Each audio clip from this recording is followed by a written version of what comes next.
Hello, NeXT community. Hey, I wanted to show you this little AI ad I just created for these awesome Boston Scally caps. 250th anniversary. They're pretty neat. And we're going to be working on some things here in previous. See if I can get Steve Jobs demos at least partially working. And now I have a roll top desk from Facebook. Shout out to Todd Hinman. He saw this and we were able to get it. It's much more efficient than the old corner desk I have over there. And then to the side here I have my 32-inch touchscreen. So it's making it nice for my AI classes. And here's GitHub. I thought I'd kind of show you maybe a couple of the things that I'm working on here as far as 3D printing. So I'm getting better at it all the time. More precision. Let's see if I can get this to work because it's pretty cool. It's hard to hold the camera and then get this to work. Make sure I got the right end here. Get in there.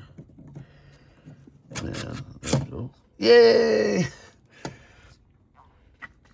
Then for USB cable storage, I got this little guy. Put the cables in there, and it's got a little... Obviously, with two hands, it would be better. I've got a lot more desk space, which is nice. And it's got the little... so it'll be a more efficient way to store all these USB cables. I've really been able to dial in these NeXT logos. And I think they look phenomenal. And this one is a perfect fit for NeXT cubes. This guy right here. And I've got the filaments match the actual NeXT logos as well. Burn-in ROM chips. And then I'm going to flip the Steve Jobs coin if you guys haven't seen these. I've got these for sale as well. If anybody's interested, they made a limited run of them. Let's see, maybe I'll set the coin down and see if we can zoom in, if this will let me do a nice one. Oh, come on. Not sure why the macro isn't working. It says, build something wonderful. And it's got Steve kind of meditating out there in the wilderness. And then Lady Liberty on the back. And these are legal tender, so you can spend them. So what I'm going to be offering is maybe I'm going to turn these guys into fridge magnets as well, and then have my QR code on the back. Maybe make a little bundle, with the Steve Jobs dollar for fun. And I'm excited because I got the coffee of the month in, and I'm going to brew some up here. And I thought I'd read my choices today because it's pretty neat. So the first is the Chonta from Peru, about twice the size of Texas.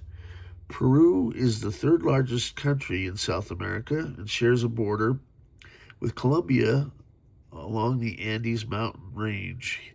Here, coffee is grown where elevations are extremely high, and the climate is perfect for Arabica beans.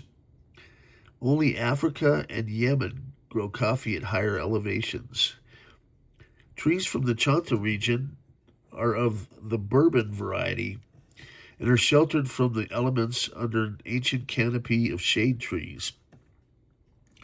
For many years, Peru invested a lot of resources into keeping coffee farms environmentally friendly, including the people that live and work there, and the many birds and wildlife. They never give in to the temptation that other Central and South American countries have to remove shade trees in favor of hardier variety of coffee plants that can produce larger yields and withstand more volatile weather conditions. The hardier coffee did not taste as good as the shade-grown variety, and removing shade canopies resulted in wildlife displacement. Here, coffee is grown on small co-ops with generations of the same families involved with the entire process. The selection is roasted slightly darker to complement the rich berry and chocolate tones. Its aroma is highly aromatic with a smooth, rich flavor, moderate acidity, and good body. So that's the Chonta from Peru. And the second coffee of the month is the Don Francisco from Nicaragua. Nicaragua is a small country in Central America, bordered by Honduras to the north and Costa Rica to the south. The coffee was grown on a small family farm owned and managed by Don Francisco.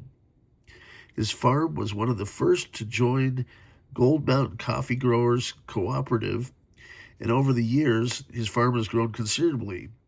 The cooperative has done an excellent job of improving the overall quality of all the coffee growing there. The improved quality and marketing have resulted in better coffee that demands a better price. A goal of the co-op is to establish sustainability for the growers and their families, preserve the land and natural environment, and allow them to preserve their way of life. Coffees are grown under a giant shade canopy in the Jinotega at over 4,000 feet above sea level. Nicaragua, like Peru, has remained a grower of coffee under shade, never removing shade trees in favor of more sun-friendly crops. The coffee is medium roasted, which allows for an experience of exceptional aroma and full body. By itself, it produces a balanced cup. This Caturra bean brews very well in a French press or pour over. The first sip has hints of blueberry and raspberries, and as the brew develops in the cup, there is a unique wine and honey finish. Very cool. So it looks like I may have to invest in a some sort of French press machine. So I'm going to flip. So we'll go heads Peru, tails Nicaragua. And heads it is. So it looks like I'm going to be trying Chonta, Peru today. I'm looking forward to it. Stay tuned, more fun stuff to come from the black hole. Many more projects on deck. I've been enjoying the World Cup, and it's exciting to see,